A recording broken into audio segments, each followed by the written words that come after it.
Hi, I'm Ken Wright from Hot Sun. If you have a tile roof, Spanish tile, S-tile, flat tile, we have the solar swimming pool heating solution for you. No roof penetrations.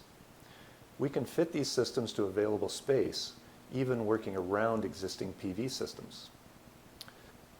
Also, when you look up at it from ground level, you see the ends of the tiles. We don't cover the ends of the tiles. Each one of our 1 foot wide sections fits each row of tiles individually.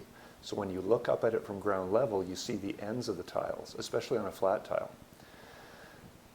This system, from ground level, looks like this. Competing solar pool heating for tile roofs is done the same way as shingle roofs. Fixed size rectangles are strapped and bolted to the roof, and these big lightweight sheets are supposed to move around as they expand and contract with temperature. Our solution is much better for obvious reasons. Our flexible fin tubing is flexible, meaning it doesn't have to move around, it just flexes. And instead of securing rectangles with straps every 4 feet, we can either glue it all down or stitch it to the roof, or a combination of the two. Our manifolds are rigid, and so is our plumbing, and we have to account for movement with temperature change, but it's only a one-dimensional challenge. A stainless steel plate with a strap bracket riveted to it can be glued between tiles. This provides anchor points every second manifold, which is every second row of tile. Then it's just a loop of our vinyl-coated stainless steel strap through the strap bracket and around the manifold. Complete the loop with a strap clamp, and to make sure it doesn't slide into the fin tubes, tack it with CA and/or PL. Another method is to use a hose clamp around the manifold through a strap bracket. This provides a loop that contains the strap. This is useful when taking the weight or doing double duty when the anchor point is offset from exactly where you want it. Here is how a typical installation would go together. First, you go out and take a course in fall protection. Then you go and buy yourself a safety harness, lanyard, and lifeline. Solar pool heating is important, but it's not worth dying for. Then you'd read the manual and the drawing. It's all on the website. Start with the fin tubing. Count the rows of tiles you want to cover.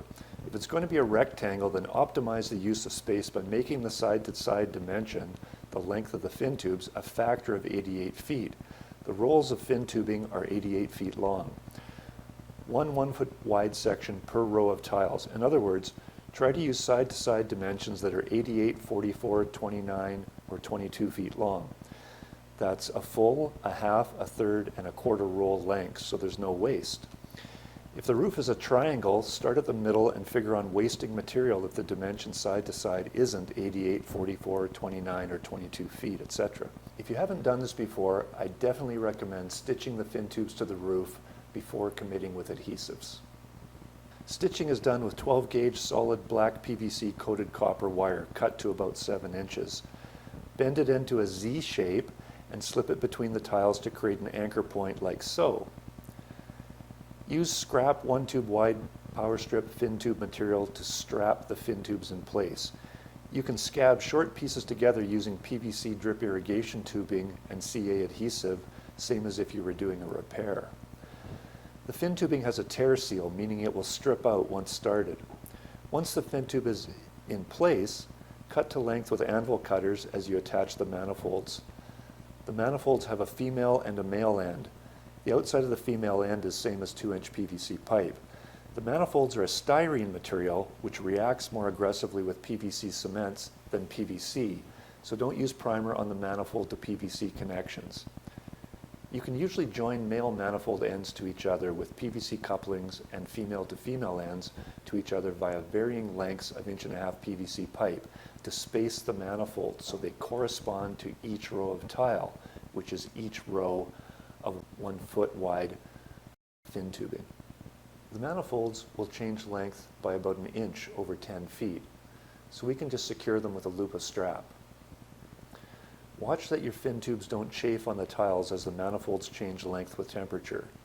Keep all the nipples in line and angled up away from the roof. This loop goes through a strap bracket riveted to a stainless steel plate which is glued between tiles. The glue used is Loctite or LePage's PL Premium 3X. It's the same thing we're going to use to glue the fin tubing to the roof. Glue the tiles together at this point for added structural connection strength. To take the weight, either support horizontal piping nearby or strap to the wood under the ridge cap, or dedicate a riveted plate to weight support. A strap bracket can be used to grab between tiles taking weight. This doesn't work for wind lift because the wind load isn't down the roof, the weight is. Unless you glue the tiles together, you could, I suppose. Lay out your manifolds, making sure you assemble them oriented in the direction you want. Again, usually in an alternating manner, female-male, male-female, female-male, etc. Here it's being done with CA directly and then spread around with a Q-tip. If it's really windy and hot, it can be tough to wet all 18 nipples at once without the CA skinning over, so this is an alternate method. Here's how it's done with the applicator bottle we supply. Just getting all the glue off of that dauber full, make sure it was fully submerged.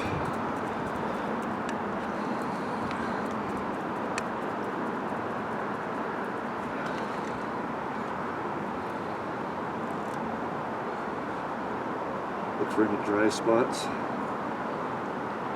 Looks good.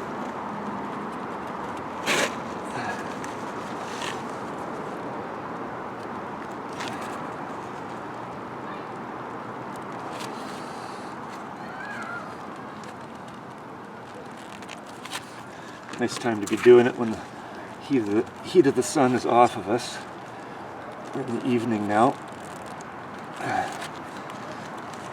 It's easier when the fin tubes are softer when they're hotter. But if they're too hot, you can't even touch them, and then they're too flimsy. You can angle the manifolds to match a ridge line, fully using the available space. Now there's more space between manifolds because of the angle, so you probably want to use a coupling and a bit of pipe every manifold instead of every second. This will even out the spacing. When gluing angled headers on, you have to strip out all the tubes and cut each one. There is some skill involved here if you are fussy about the look. Dry fit it first until you figure it out.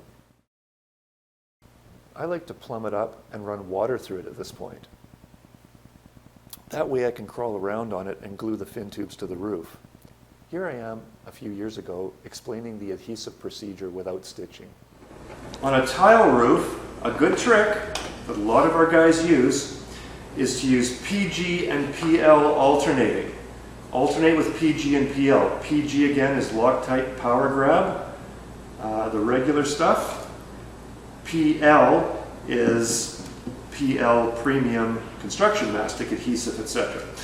The PL Premium, the PL, we call it, gives you the structural connection. It takes a day to dry, minimum.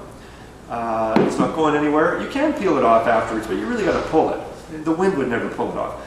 The PG, every second row, every second crest, that is, as you move your way from top corner or bottom corner all the way to the other corner, left to right and bottom to top, or vice versa, it doesn't matter as long as you're not going to interfere with what you've worked on previously. You work your way along. Normally you'll go row by row because you're doing a row at a time. It doesn't really matter. As long as you don't walk on it and work on it as the stuff is trying to set up. You want to put it in and not touch it. So you have two caulking guns, PG, PL, PG, PL. The PG holds it so it won't slide down. So you don't have to, otherwise you're going back and you're pushing it back up. You can't be there all day pushing it back up and holding it there, or using 2x4s or clips. It's just easier to use that to tack. It's like welding. You tack, then you go back and you do your main welds. That's the tack, that's the weld. PG, PL. If your fin tubes are stitched in place, then you don't need to tack with PG. Just use PL. Stitching alone is enough, but stitching every trough between every tile is a lot of work. When we stitch to lay the fin tubes out instead of tacking with PG, we are only stitching enough to hold things in place so we can glue it with PL. The PL alone is what we do to meet hurricane codes in Florida, for example. That's all there is to it. Paint it with a small roller and a brush from a can, not an aerosol. We find that regular rust paint works quite well, although technically for plastic pipe, the ideal paint is an acrylic type paint from a can, not an aerosol. When you do banks on opposite roof pitches, what we often do is run the feed pipe to the top of the roof first, then split off to the two sides. Return the diagonally opposite corners of the two banks to a common high point higher than the feed pipes before returning, so that the air has to get up to the highest point before it can escape. That'll balance out your two sides. Hot Sun provides full design and support. Where the vacuum breaker goes is situation dependent. We'll advise on that too. Don't forget to read the general instructions and check your pressures as per the startup instructions. Lastly, stay safe. Don't walk backwards on the roof. Get yourself certified for fall protection. Buy yourself a proper harness. Good luck, and thanks for watching.